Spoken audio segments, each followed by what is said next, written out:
പാടി നടന്ന ഒരു രാജകഥയുണ്ട്. കിരീടം വെച്ച രാജാക്കന്മാരുടെ പതനത്തിന്റെ കഥ. Got the two captains with me, Hardik Pandya, captain of the Mumbai Indians. Big round of applause, ladies and gentlemen. കിരീടം തലയിലേന്തി നിൽക്കുമ്പോൾ രാജ്യത്ത് വിഭജനമുണ്ടാവും. പ്രജകളെ വരെ ദുഃഖത്തിലാഴ്ത്തിക്കൊണ്ട് അവർ നെഞ്ചിലേറ്റി നടന്നിരുന്ന രാജാവിന്റെ കിരീടമെടുത്ത് മറ്റൊരാൾക്ക് കൊടുക്കുന്നു. പക്ഷെ ആ രാജതന്ത്രം അടിപടലം പാളുന്നു.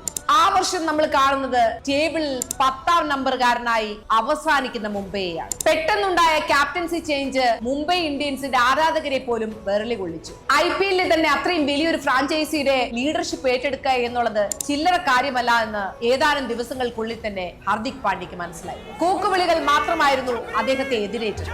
എടുക്കുന്ന തീരുമാനങ്ങളെല്ലാം ഒന്നിനു പുറത്ത് ഒന്നായി ബ്ലണ്ടറായി മാറി. ടീമിന്റെ ഓരോ കളിയും പരാജയം മാത്രമായി അവസാനിച്ചു.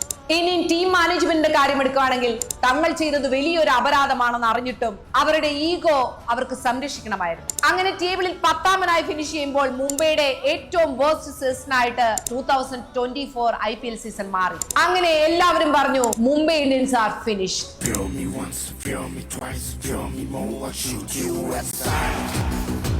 അങ്ങനെ 2025 സീസൺ തുടങ്ങിയപ്പോൾ നമ്മൾ കാണുന്നത് മുറിവുകൾ ഉണങ്ങാത്ത ഒരു മുംബൈ ഇന്ത്യൻസിനെ തന്നെയായിരുന്നു. അടുപ്പിച്ചുള്ള പരാജയങ്ങൾ.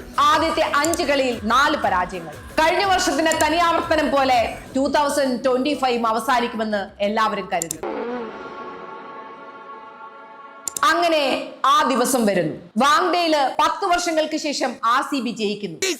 राघव भाई का आया फोन रोड़ा हो गया राजीव चौक लोक कार्ड बार अनलॉक करके गड्डी आगे तो मोड़ उल्टी. ആ കളിയിൽ അവർ ഉയർത്തെഴുന്നേൽപ്പിച്ചത് ഈ ഫിനിക്സ് വഷിയുടെ ഈഗോയിനെ. പിന്നെ കണ്ടത് മുംബൈയുടെ വൻ തിരിച്ചുവരവാണ്. യൂണിറ്റി ഇല്ല എന്ന് പറഞ്ഞ് തഴയപ്പെട്ട ടീം ഒരുമിച്ച് തങ്ങളുടെ വിജയത്തിന് വേണ്ടി അണിചേരുന്നതാണ്.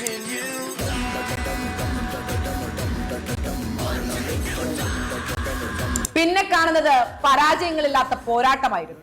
ഒരു ചൊല്ലുണ്ട്, champions don't need peace, they want pressure. അത് ശരിക്കും മുംബൈ ഇന്ത്യൻസിനെ കുറിച്ച് തന്നെ പറഞ്ഞതാണ്. പ്ലേ ഓഫിൽ കയറാൻ ആഗ്രഹിക്കുന്ന ഡൽഹി, ഗുജറാത്ത്, പഞ്ചാബ്, ഒരളവ് വരെ ലക്നൗ, ഇവരൊക്കെ മനസ്സിലാക്കേണ്ട ഒരു കാര്യമുണ്ട്. മുംബൈ ഇന്ത്യൻസിനെ ഇപ്പൊ കടിഞ്ഞാണിടാൻ നിങ്ങൾക്ക് സാധിച്ചില്ലെങ്കിൽ പിന്നെ ചെന്നൈയുടെ പങ്കാളികളെ നിങ്ങൾ കാണുന്നത് കപ്പുമായിട്ടായിരിക്കും. ഇപ്പോൾ നമ്മൾ നിൽക്കുന്നത് മുംബൈ ഇന്ത്യൻസ് എന്ന ബ്രഹ്മാണ്ഡ സിനിമയുടെ ഇടവേളയിലാണ്. Broken yesterday, unstoppable today, the most feared team tomorrow. Raghav भाई का आया फोन रोड़ा हो गया राजीव चौक लोक कार्ड बार अनलॉक करके गड्डी आगे तो मोड़ उल्टी जान दे सिद्धि मार देंगे जान दे सारे ना करी तो चूत